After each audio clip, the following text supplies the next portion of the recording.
ஹரே கிருஷ்ணா கிருஷ்ணா கிருஷ்ணா ஹரே ஹரே, ஹரே ராமா ராமா ராமா ஹரே ஹரே.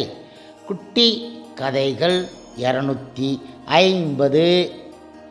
இங்கு பாரதத்தில் தமிழ்நாட்டில் உள்ள மதுரை கள்ள அழகர் கோவிலின் ஆரம்ப வரலாறுகளை காண்போம்.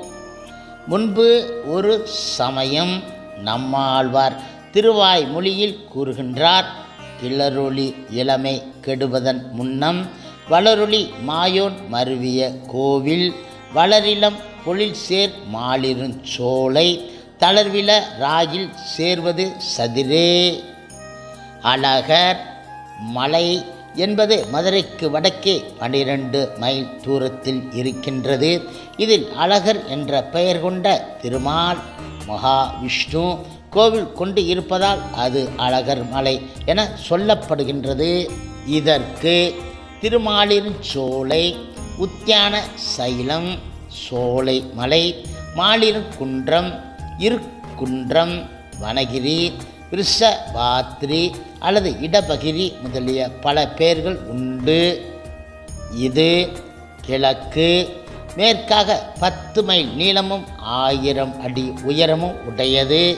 இதில் இருந்து பல சிறிய மலைகள் நாலா பக்கமும் பிரிந்து போகின்றன. இதன் தென்புறம் அடிவாரத்தில்தான் அழகர் கோவில் இருக்கின்றது. இந்த மலையில் பல வகை மரங்களும் செடிகளும் கொடிகளும் மிக மிக நெருக்கமாக வளர்ந்து பச்சை பசேலென கண்ணுக்கு குளிர்ச்சியான காட்சியை தந்து நிற்கின்றன. இதில் இயற்கையாகவே பல சோலைகள் அமைந்து இருப்பதால் இதை சோலைமலை, திருமாலிருஞ்சோலை, வனகிரி முதலிய பெயர்களால் அழைக்கப்படுகின்றது. இந்த சோலைகளில் பூக்களும் காய்களும் கனிகளும் மிகுதியாக உண்டாகி கண்ணுக்கும் மனதிற்கும் இன்பம் ஊட்டுகின்றன. ஸ்ரீ அழகருக்கு கள்ள அழகர் என்னும் திருநாமம் உண்டு. இந்த பகுதியில் வசிக்கும் கள்ளர்கள் வகுப்பினருக்கு இவர் குல தெய்வம் ஆகையால் இவருக்கு கள்ள அழகர் என்ற பெயர் உண்டாயிற்று. இதுவே சம்ஸ்கிருதத்தில் சுந்தரராஜர் என சொல்லப்படும். மகாவிஷ்ணுவுக்கும் அவர் அவதாரமாகிய ராமர் முதலானவர்களுக்கும் அழகர் என்னும் பெயர் பழைய தமிழ் நூல்களிலேயே உபயோகிக்கப்பட்டு இருக்கின்றன. அழகர் என்பதற்கு அழகு உடையவர், அழகானவர் என அர்த்தம். மதுரை நகரத்தில் உள்ள பழைய விஷ்ணு சேத்திரத்தில் எழுந்து அருளியுள்ள மூர்த்திக்கும் கூடல் அழகர் என்னும் பெயர் ஏற்பட்டிருப்பதும் இதனால்தான். இன்னும் பல சேத்திரங்களிலும் விஷ்ணுவுக்கு அழகர் என்றும் சுந்தரராஜர் என்றும் திருநாமங்கள் உண்டு. இதனால் விஷ்ணுவை அழகர் என கூறும் வழக்கம் இருப்பது தெரிய வருகின்றது. ஸ்ரீ கள்ளழகர் சேத்திரம் மிக மிக பழமையானது. இது எப்பொழுது தோன்றியது என சொல்ல முடியாத பழமை உடையது. மிகவும் பழைய தமிழ் நூல்களிலும் சமஸ்கிருத புராணங்களிலும் கூட இதன் பெருமை பேசப்பட்டு இருக்கின்றது. எல்லா கோவில்களுக்கும் தனியாக சில புராணங்கள் இருப்பது போல் இதற்கு கிடையாது. இதன் பழமை சில புராண காலத்திற்கு முந்தியது என இதனால் தெரிந்து கொள்ளலாம். இங்கே உள்ள தீர்த்தம், தலம், மூர்த்தி ஆகியவை பற்றி வராக புராணம், பிரம்ம புராணம், வாமன புராணம், ஆக்னேய புராணம் முதலியவற்றில் மிக சிறப்பாக சொல்லப்பட்டு இருக்கின்றது. இந்த புராணங்களில் உள்ள செய்திகளை திரட்டிய இதற்கு பிற்காலத்தில் ஒரு ஸ்தல புராணம் செய்யப்பட்டு இருக்கின்றது. அதன் பெயர் விருஷபாத்ரி மகாத்மியம் என்பது. இந்த விருஷபாத்ரி அல்லது விருஷபகிரி மகாத்மியம் வியாசருடைய சிஷ்யராகிய சூதன முனிவரால் நைமி சாரண்யத்தில் இருந்த முனிவர்களுக்கு கூறப்பட்டது. இதில் ஸ்தல புராணம் காண்போம்.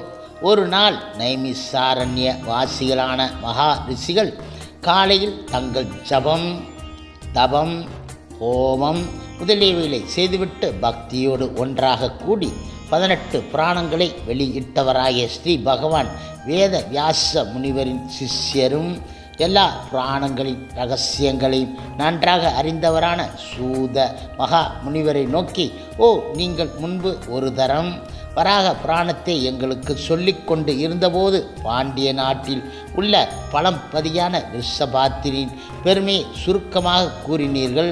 அதனை இப்பொழுது மறுபடியும் மிக விரிவாக சொல்ல வேண்டும் என பிரார்த்திக்கின்றோம் என்றார்கள். பிறகு சூதமுனிவர் கூறினார், ஓ சௌகநாதி மகா முனிவர்களே, ஸ்ரீ விருஷபகிரியின் பெருமையை கூறுகின்றேன், கவனமாக கேளுங்கள். மலைய பருவதற்கு பொதிய மலை வடக்கே 10 யோஜனை தூரத்திலும், காவிரி நதிக்கு தெற்கே 6 யோஜனை தூரத்திலும், வராக பழனி பர்வதத்திற்கு கிழக்கே 6 யோஜனை தூரத்திலும் ஸ்ரீ விருஷபாத்திரி என்ற பிரசித்தமான மலை உண்டு. இந்த விருஷபதிக்கு மற்ற மலைகளை ஒப்பிடும்போது இது கம்பீரமான காளை போலவும் அவை கேவலம் பசுக்கள் போலவும் ஆகும். யம தர்மராஜன் விருஷ என்ற தர்ம ரூபத்தோடு தபசு செய்து முழுமுதற் கடவுள் மற்றும் பரம புருஷ பகவான் ஸ்ரீ கிருஷ்ணர் இடத்தில் இந்த மலைக்கு விருஷபாத்திரி என பெயரிடும்படி வேண்டிக் கொண்டான். இந்த மலையின் சிகரத்தில் ஸ்ரீமன் நாராயணனது பாத சிலம்பில் இருந்து பெருகி வரும்படியான நதி ஒன்று உண்டு. அதனால் இதற்கு சிலம்பாறு என்றும் நூபுர கங்கை என்றும் பெயர்கள் உண்டு. பற்பல ஜென்மாந்தரங்களில் நாம் செய்த சகல பாவங்களை போக்கடித்து புண்ணியத்தை தருவதாலும் இகபர சுகங்களை தருவதாலும் இதற்கு ஈடான தீர்த்தம் வேறு ஒன்றும் கிடையாது. அன்றியும் நாம் விரும்புவதையெல்லாம் இது கொடுப்பதால் இதற்கு இஷ்ட சித்தி என்றும் பெயர் உண்டு. திருமலையின் சிறப்பு காண்போம். நாற்புறங்களிலும் சிகரங்களோடு கூடினதும் சங்கு போன்றும் முத்துச்சிப்பி போன்றுமுள்ள காந்தி உள்ளதும் பலவித பட்சி ஜாலங்கள் நிறைந்ததுமாகிய இந்த மலையை மகரிஷிகள் வணங்குகிறார்கள். இதில் பல ரிஷீஸ்வர்களும் பிரம்ம நிஷ்டர்களும் இருக்கின்றார்கள். பலவித தாதுக்களும் மூலிகைகளும் இருக்கின்றன. இதன் காந்தி ஒவ்வொரு இடத்தில் ஒவ்வொரு விதமாக நவரத்ன தேஜசுடன் இருக்கும். சூரியனுடைய ஒளியும் சந்திரனுடைய ஒளியும் இதில் பட்டு பலவிதமாக பிரகாசிக்கும். இந்த மலையில் ஸ்ரீமன் நாராயணுடைய சாநித்தியம் எப்பொழுதும் இருப்பதால் இதை சேவிப்பவர்கள் எங்கும் எதிலும் வெற்றி அடைவார்கள். இப்படியாக இருக்கும் இந்த சமயத்தில் முன்பு ஒரு சமயத்தில் தர்மதேவதன் இந்த பூமியில் உள்ள சகல சேத்திரங்களையும் தரிசித்து கொண்டு வரும்போது பூலோக வைகுண்டம் போல் விளங்கும் இந்த சோலை மலையை அடைந்து பல ஆயிரக்கணக்கான வருடங்கள் தவம் புரிந்தான். அப்போது அவர் ஸ்ரீமன் நாராயணனாக சுந்தரராஜரை தரிசித்து பரிசுத்தம் அடைந்தான்.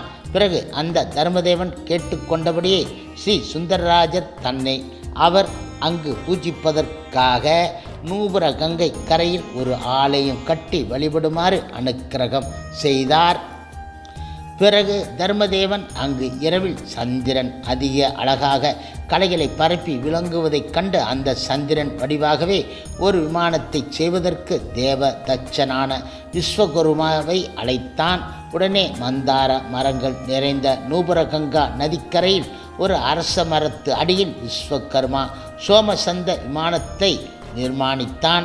அதன் அழகைக் கண்டு தர்மதேவன் மிக மிக பிரமித்து நின்றான். மீண்டும் தர்மதேவன் ஸ்ரீமன் நாராயணனை தியானித்து அந்த விமானத்தின் கீழ் என்றும் எழுந்து அருளி இருக்குமாறு வேண்ட ஸ்ரீமன் நாராயணனும் அப்படியே மிக சந்தோஷத்துடன் ஸ்ரீதேவி பூதேவி சமேதராக அதில் எழுந்து அருளினார். பிறகு தர்மதேவன் வேண்டுகோளின்படி அவர் அங்கே இருந்து மனிதர்களுடைய குறைகளை போக்கி அவர்களுக்கு அனுக்கிரகம் செய்த வண்ணம் இருக்கின்றார். நூபுர கங்கையின் வைபவம் காண்போம். திருமாலுடைய திருவடி சிலம்பில் இருந்து உற்பத்தியாகி இந்த மலையில் பெருகி வரும் சிலம்பாற்றின் பெருமை அளவிட முடியாதது. பிரகலாதனுடைய பேரனான பலிச்சக்கரவர்த்தி என்பவன் பெரிய தவங்களை செய்து 3 உலகங்களையும் ஸ்வர்க்கம் மத்திமம் பாதாளம் பெற்று யாராலும் மரணம் அடையாமல் இருக்கும்படி வரத்தை அடைந்து விட்டான். இதனால் தேவர்கள் தம் பதவியையும் போகங்களையும் இழந்து அவற்றை திரும்பவும் தமக்கு வாங்கி தரும்படி மகாவிஷ்ணுவை வேண்டினார்கள்.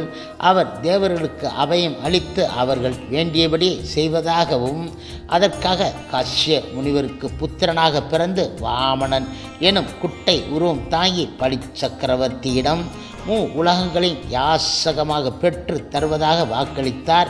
அப்படியே அவர் பிறந்து பலி சக்கரவர்த்தியின் யாகசாலைக்கு சென்று அவனிடம் 3 அடி மண் வேண்டுமென கேட்டார்.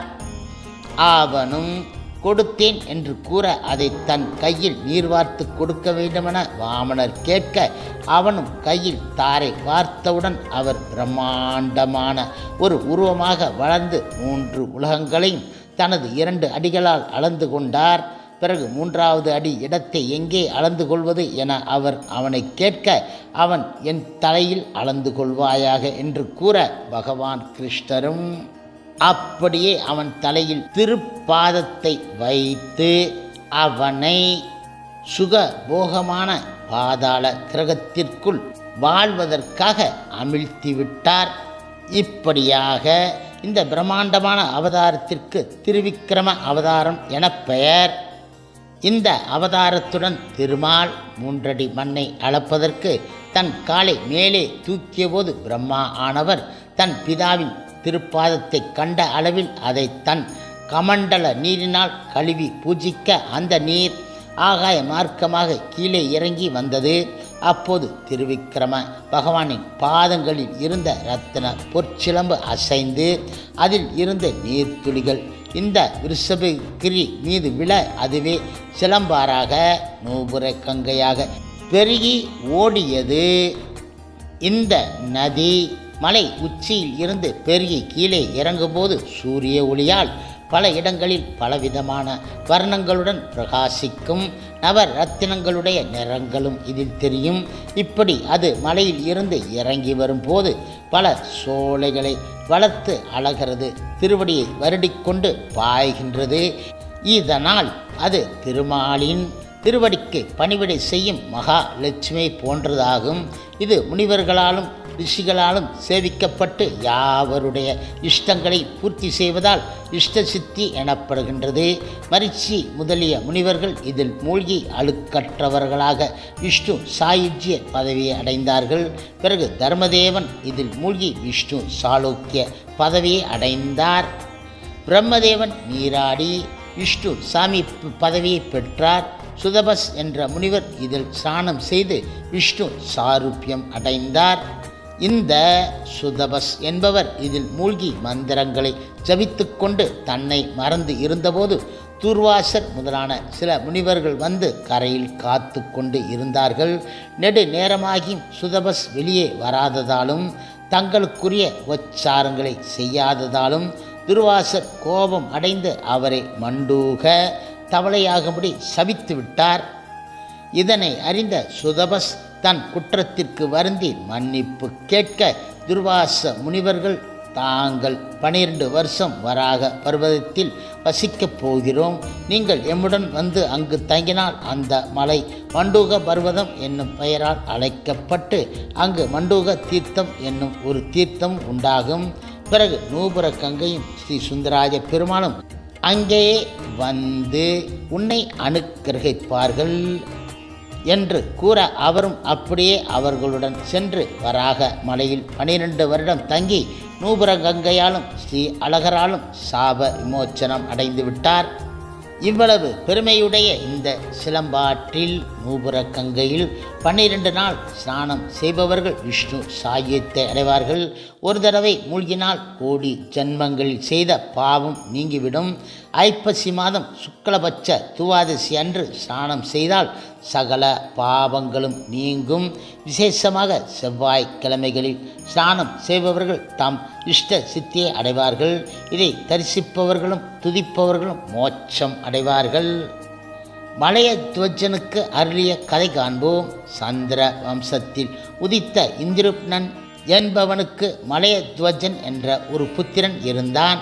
அவன் மேருமலைக்கு தெற்கில் உள்ள எல்லா அரசர்களையும் வென்று மேருவில் தன் பெயரை பொறித்து மதுரைக்கு வந்து அகஸ்திய முனிவரை தனக்கு மந்திரியாக்கி கொண்டு 1000 வருஷ காலம் அரசு புரிந்து வந்தான். அவன் அகஸ்தியருடைய அருளால் ஒரு புஷ்பக விமானத்தை பெற்று தினமும் அதில் பறந்து சென்று கங்கையில் மூழ்கி கயா சேத்திரத்தில் உள்ள மகா விஷ்ணுவை தரிசித்து மதுரைக்கு திரும்பி வருவான். ஒரு நாள் அவனுடைய விமானத்தின் நிழல் ரிஷபாத்தின் மீது விழ அந்த நிழலை கொண்டே அங்கிருந்த பெரியோர்கள் அதனை கீழே இழுத்து விட்டார்கள். அப்போது ஸ்ரீ சுந்தரராஜர் அசரீரியாக அவனை நோக்கி கூறினார், இந்த மலையில் எனது பாத சிலம்பில் இருந்து பெருகி வரும் சிலம்பாறு கங்கையை விட புனிதமாக இருக்கவும் நீ இதில் ஸ்நானம் செய்து உன் பாவங்களை போக்கிக் கொண்டு என்னை பூஜிக்காதது ஏன்? நான் இங்கு ஒரு பிரம்ம கல்பம் வரை வசிக்கப் போகிறேன். தர்மதேவனும் பல முனிவர்களும் என்னை பூஜித்து நன்மை அடைந்து உள்ளார்கள். இனியும் பல பெரியோர்கள் பூஜிக்கப் போகின்றார்கள். நீயும் அப்படியே செய்து என்னிடம் இருப்பவற்றை அடைவாயாக என இதமாக கூறினார்.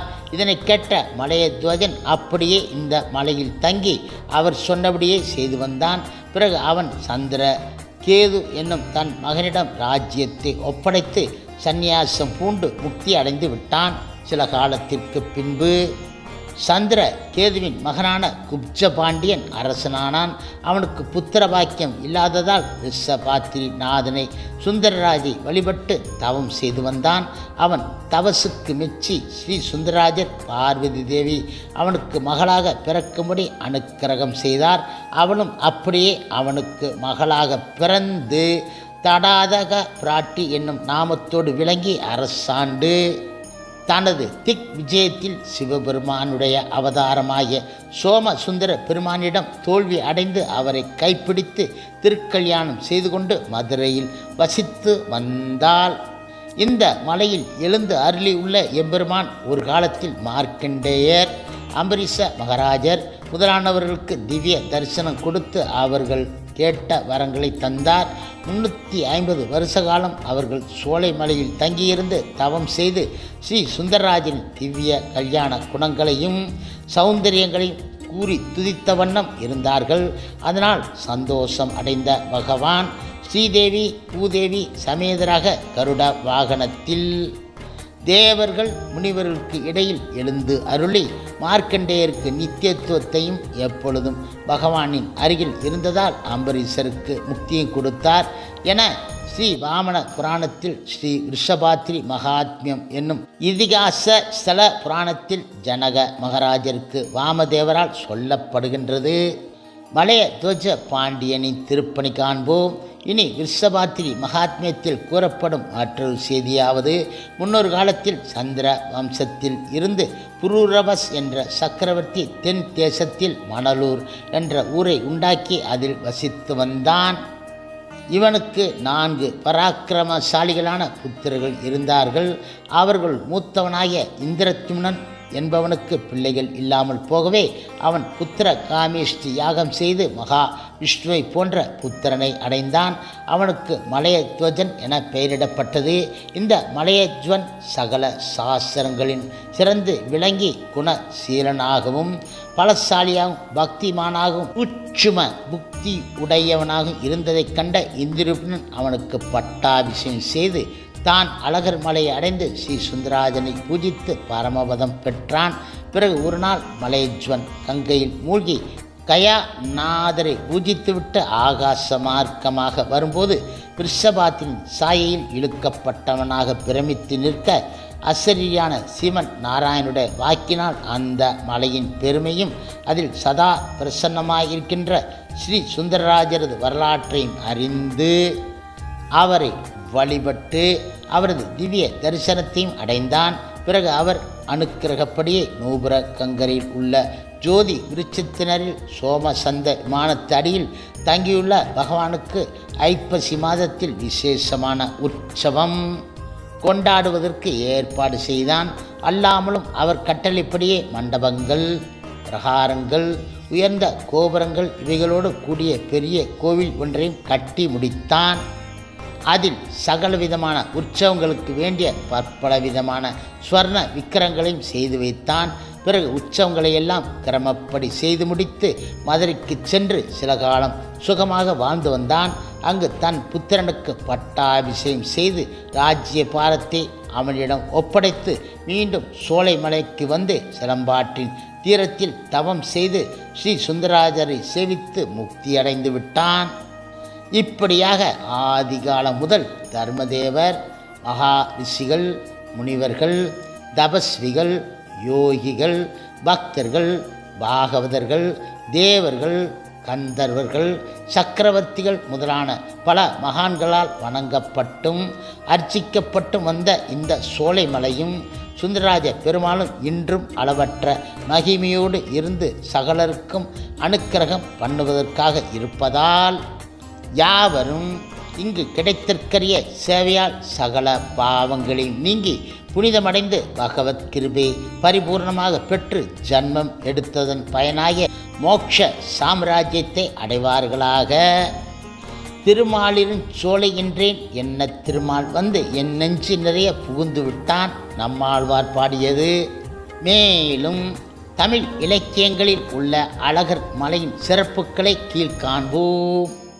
முன்பு ஒரு சமயம், அதாவது 2000 வருடங்களுக்கு முன்பு எழுதப்பட்ட மிக பெருமை வாய்ந்த பரிபாடல் என்னும் சங்ககால இலக்கியத்தில் இந்த திருமலையை மக்கள் திருமாலின் திருமேனியாகவே கருதி திசை நோக்கி தொழுகின்றார்கள் என கூறப்படுகின்றது. இந்த வழக்கம் இப்போதும் இருந்து வருகின்றது.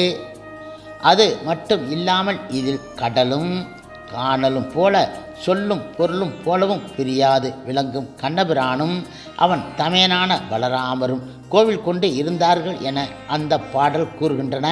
சங்க காலத்தில் 2000 வருடங்களுக்கு முன்பு இந்த இரு தெய்வங்களும் ஒரே இடத்தில் வைத்து வணங்கப்பட்டனர் என்பதற்கு இது ஒரு சான்று.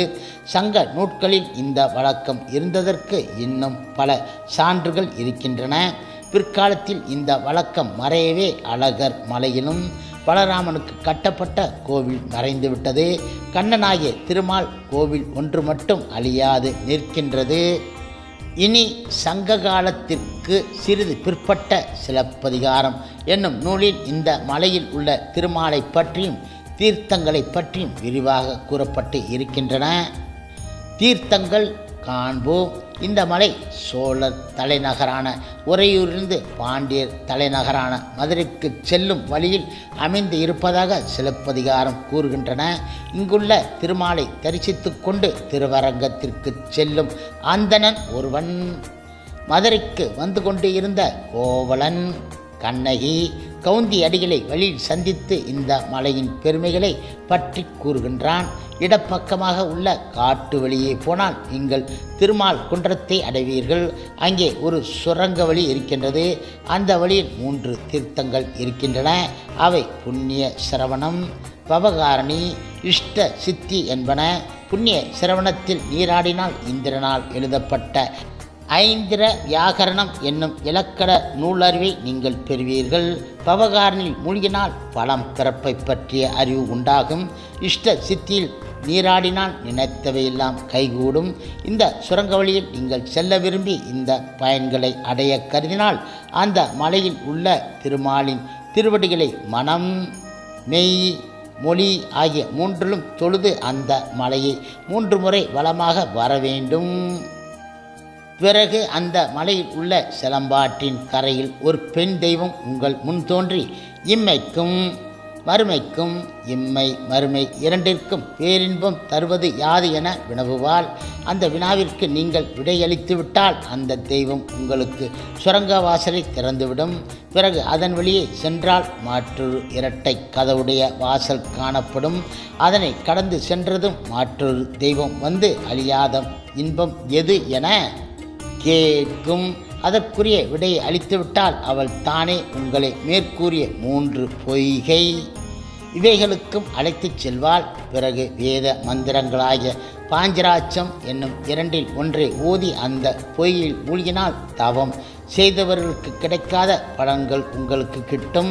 அவற்றை நீங்கள் விரும்பவில்லையானால் அந்த திருமலையின் மீது நின்ற திருக்கோலத்தோடு எழுந்து அருளியுள்ள திருமாலின் திருவடிகளை தியானியுங்கள்.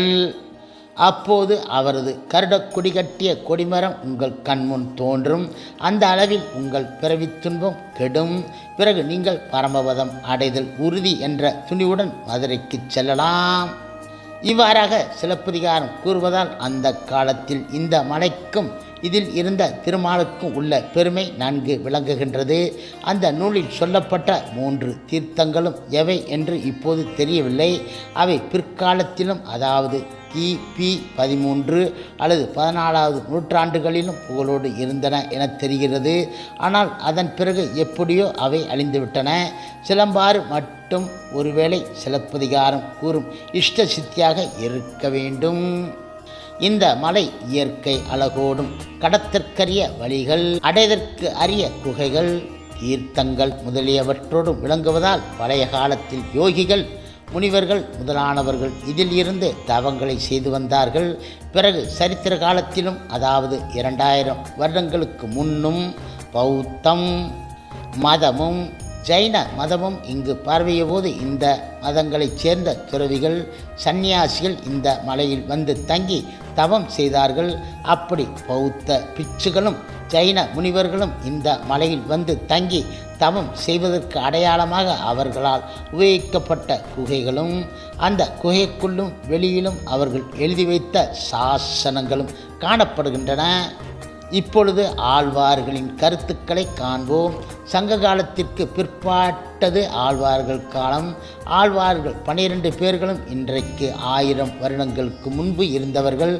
அவர்கள் சிலர் 1500 வருடங்களுக்கு முந்தியவர்கள் என்றும் என்ன இடம் உண்டு. இந்த ஆழ்வார்கள் காலத்திலும் இந்த மலை மிக பிரபலமாக இருந்து உள்ளது.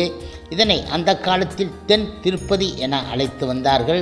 இது பரந்தாபன் பள்ளி கொண்டுள்ள திருப்பால் கடல் போல் அவ்வளவு புனிதமானது என ஆழ்வார்கள் அவர்கள் பாசுரங்களில் புகழ்ந்து பாடப்பட்டு இருக்கின்றன.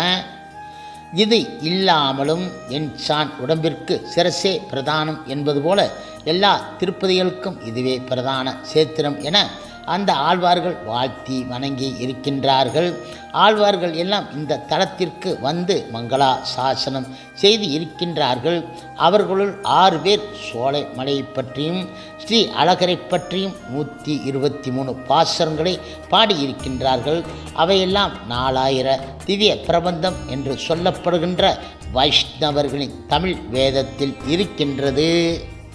அவைகளை படிக்க பக்தியும் இன்பமும் ஊட்டோனாக இருக்கின்றன. இந்த ஆழ்வார்கள் சிலரின் காலத்தை கலியுகத்திற்கு முந்திய யுகங்கள் என்றும் சிலர் நினைப்பதால் இந்த சேத்திரத்தின் பழமை மிக மிக அதிகமாக இருக்கின்றது. இப்பொழுது பெரியாழ்வாரும் ஆண்டாளும் பற்றி காண்போம். இந்த மலையில் ஆண்டாளுக்கு விசேஷமான ஆராதனைகளும் திருவிழாவும் நடக்கின்றன. இதற்கு காரணம் ஆண்டாள் தன் தந்தையாகிய பெரியாழ்வாருடன் இந்த இடத்திற்கு வந்து பெருமாளை தரிசித்து பாசுரங்கள் பாடியதும், கடைசியாக அவர் ஸ்ரீ அழகரை கல்யாணம் செய்து கொண்டார் என்பதுதான். மகா விஷ்ணுவின் 2 ரூபங்களாகிய ரங்கநாதரையும் அழகரையுமே ஆண்டாள் மணந்ததாக ஐதீகம். இந்த மலையின் அழகையும் பெருமையையும் ஸ்ரீ சுந்தரராஜரின் மகத்துவத்தை பெரியாழ்வாரே ஆண்டாளுக்கு இங்கு நேரில் சொன்னதாக தெரிகின்றது. இந்த தலத்தின் பெருமையை அவர் கூறுகின்றார். சிலம்பார்க்க வந்து தெய்வ மகளிர்களோடு வந்தும் சீர் சிலம்பாறு பாயும் தென் திருமாலின் சோலையே எல்லா இடத்தும் எங்கும் பறந்து பல்லாண்டு ஒளி செல்லா நிற்கும் சீத்தன் திருமாலிருஞ்சோலையே ஆவத்தன என அமரர்களும் நன் முனிவரும் சேவித்து இருக்கும் தென் திருமாலிருஞ்சோலையே குளமலை, கோலமலை, குளிர் மாமலை, கொற்றமலை, நிலமலை, நீண்டமலை, திருமாலிருஞ்சோலை இதே என பெரியாழ்வார் பலவாறாக புகழ்ந்து பாடி இருக்கின்றார்.